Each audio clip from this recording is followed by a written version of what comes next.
नमस्कार, मैं हूं रिजवान अहमद सिद्दीकी। आप देखना शुरू कर चुके हैं सबकी खबर।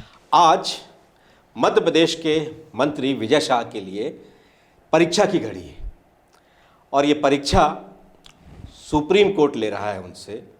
अब ये आफत भरी खबर आज उनके लिए आएगी या राहत भरी खबर आएगी, इस पे सबकी निगाह है।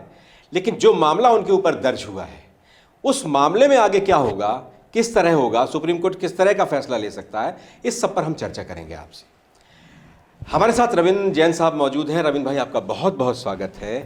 क्या देख रहे हैं आप विजय शाह जी का भविष्य और क्या देख रहे हैं आज के फैसले और उसके बाद की असर पर?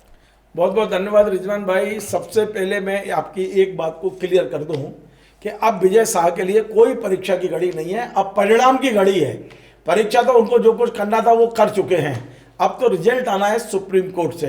पहले हम अपने तमाम दर्शकों को बता दें कि ये मामला क्या है। दरअसल विजय शाह मध्य प्रदेश में आदिम जाति कल्याण मंत्री हैं, वरिष्ठ मंत्री हैं, आदिवासियों के बड़े लीडर हैं और वरिष्ठता में वो दोनों उप मुख्यमंत्री के बाद उनका नाम आता है। तो ये समझ लें कि मध्य प्रदेश का छोटा मोटा नेता नहीं है। लेकिन उनके मुंह में पता नहीं कौन सा ऐसा बात है कि जब भी मुंह खोलते हैं वो आग बरसती है, विवादास्पद बयान आते हैं उनके, और एक नहीं कई उसके बाद भी आए जब। लेकिन पहले वो बयान देते हैं, फिर विवाद होता है, फिर वे माफ़ी मांगते हैं और माफ़ी में भी वो ऐसा कोई शब्द बोल देते हैं या बॉडी लैंग्वेज बना देते हैं तो लोग समझते हैं कि ये तो मजाक उड़ा रहा है। तो विजय शाह को लेकर विजय शाह ने हमारे जो ऑपरेशन सिंदूर की लीड करने वाली कर्नल सूफिया कुरैशी हैं, उन्हें लेकर बेहद और जातिगत आपत्तिजनक बयान दिया था। हम उस बयान को दोबारा यहाँ रिपीट नहीं कर रहे हैं, लेकिन उस बयान को पूरे देश भर ने आलोचना की थी और ने यह भी कहा था पूरे देश भर ने कि ऐसे मंत्री को एक मिनट भी कैबिनेट में नहीं रखना चाहिए। लेकिन लोग आलोचना करते रहे। मध्य प्रदेश हाईकोर्ट में एक जस्टिस अतुल श्रीधरन साहब थे, उन्होंने स्वयं संज्ञान ले लिया और स्वयं संज्ञान लेके उन्होंने बाकायदा मध्य प्रदेश पुलिस को आदेश दिया। उन्होंने कहा कि इन पर एफआईआर की जाना चाहिए और ये भी कहा कि एसआईटी बना के जांच की जाना चाहिए। और इन धाराओं में उनके खिलाफ एफआईआर? बिल्कुल, मैं आप बता देता हूं अपने तमाम दर्शकों को कि बीएनएस की धारा 152 ये बेहद खतरनाक धारा है जिसमें 7 साल की जेल की सजा है। ये धारा है राष्ट्रद्रोह की धारा, यानी अब राष्ट्र के साथ गद्दारी करने की धारा। ये धारा मंत्री पर लगाई गई थी और हमने नहीं लगाई थी, हाई कोर्ट के आदेश पर लगी थी।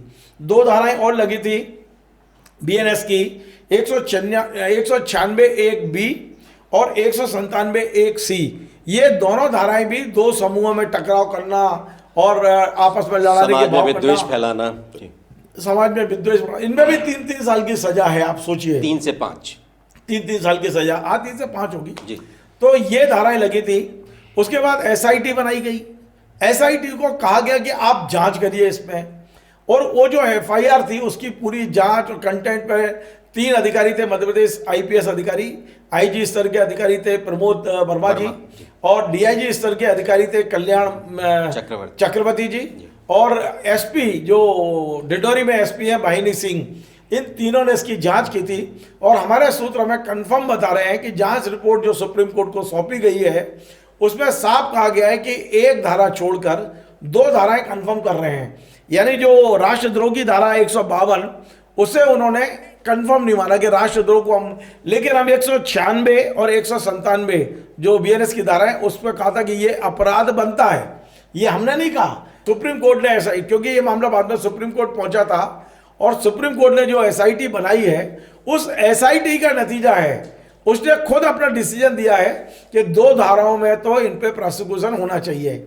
अब प्रोसिक्यूशन की अनुमति मांगने के लिए, देने के लिए सुप्रीम कोर्ट ने मध्य प्रदेश सरकार को 2 सप्ताह का टाइम दिया है।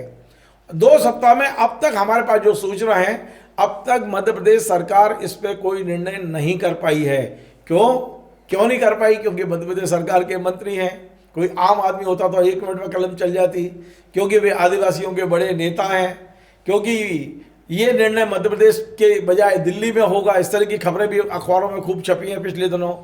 तो हमें लगता है कि ऐसा ना हो कि सुप्रीम कोर्ट इसको बहुत ज़्यादा ऐसा समझे कि यार ये जानबूझकर हम बराबर निर्देश दे रहे हैं और ये नहीं कर रहे हैं। हो सकता है कोई बड़ी कार्रवाई का आदेश मिल जाए, हो सकता है, क्योंकि अभी हमने 2 दिन पहले देखा कि उनके वकील ने एक कागज लिख के उन्हें भेजा। हम स्क्रीन पे वो कागज दिखाते हैं जो हमें बताया गया कि इसे पढ़ दो तो सुप्रीम कोर्ट माफ कर देगा। तो परसों नोट से उन्होंने मीडिया बुलाई जल्दीबाजी में और उस कागज को पढ़ दिया। ये कागज देख लीजिए आप।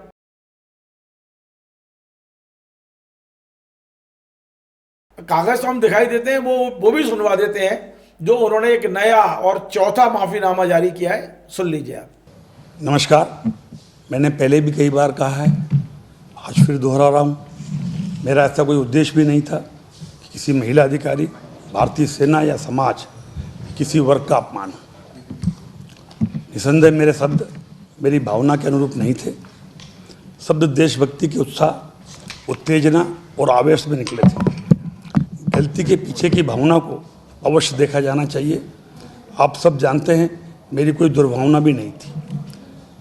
मैंने अंतकरण से क्षमा याचना की है, कई बार की है, आज फिर कर रहा हूँ। मेरे लिए अत्यंत पीड़ादायक है कि मेरी छोटी सी त्रुटि से ऐसा विवाद उत्पन्न हुआ। मुझे विश्वास है मेरी भावना को सही संदर्भ में देखा जाएगा। भारतीय सेना के प्रति मेरे मन में सदैव सम्मान रहा है और रहेगा। सार्वजनिक जीवन में रहते हुए ऐसे शब्दों की मर्यादा, संवेदनशीलता अत्यंत आवश्यक है। इस घटना से मैंने आत्ममंथन किया है, सबक लिया है, जिम्मेदारी मानता हूँ। भविष्य में वाणी पर नियंत्रण रहेगा और ऐसी गलती दोबारा नहीं होगी। एक बार पुनः इस प्रकरण से आज सभी नागरिकों से, भारतीय सेना से और सब लोगों से अंतःकरण से माफ़ी मांगता हूँ। आपने सुन लिया, ये विजय शाह जी का चौथा माफीनामा है। आज पूरे मध्य प्रदेश की बीजेपी की, मीडिया की, हम सब की नज़र सुप्रीम कोर्ट की सुनवाई पर है कि सुप्रीम कोर्ट इस माफीनामे को स्वीकार कर लेके माफ़ कर देगा या जो प्रोसिक्यूशन की अनुमति के लिए कि अब जरूरत ही नहीं समझेगा, खुद ही अनुमति दे देगा।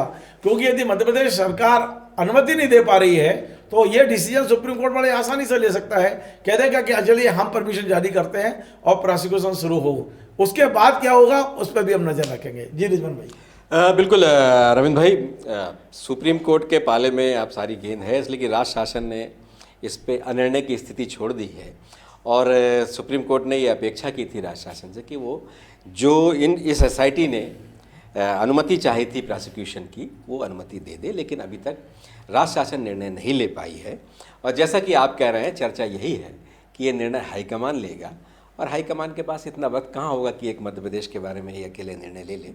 लेकिन आज ये बात विजय शाह के लिए मुसीबत का सबब बन सकती है, इसलिए कि अगर सुप्रीम कोर्ट इसे बहुत गंभीरता से ले लेता है तो मुझे लगता है कि वो प्रोसिक्यूशन इसमें भाई एक संकेत मिल रहे हैं जी। आप जरा गौर करिए, हम पत्रकार हैं और ये संकेत भी हम तलाशने की और डीकोड करने की कोशिश करते हैं।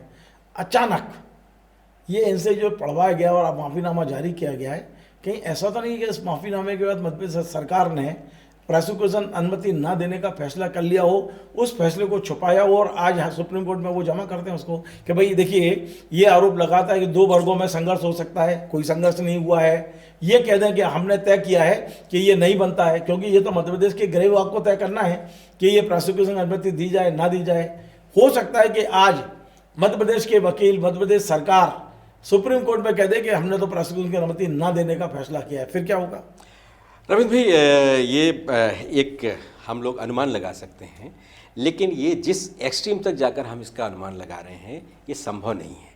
अभी तक तो सारी गेंद न्यायालय के पाले में है। ये असंभव इसलिए नहीं है रिजवान भाई कि ये जो प्लान किया गया है, कहीं ना कहीं सुप्रीम कोर्ट के वकील ने या किसी ने विधिवेत्ता नहीं कहा होगा कि ये लिख दो और ये पढ़ दो, आप उन्हें पढ़ दिया है उसको पूरा की पूरा। एक्चुअल हुआ क्या था कि इस मामले में जब सुप्रीम कोर्ट ने ये राज्य शासन से आग्रह किया था कि आप इस पर निर्णय ले लीजिए, एक तरह से उन्हें सलाह दी थी निर्णय लेने की, उस समय न्यायालय ने यह भी कहा था कि माफ़ी का समय नहीं बचा है, देर हो गई है, अब माफ़ी नहीं हो सकती इस मामले में, बहुत देर। फिर भी चौथी बार क्यों मांगी? इन्होंने चौथी बार माफ़ी मांगी।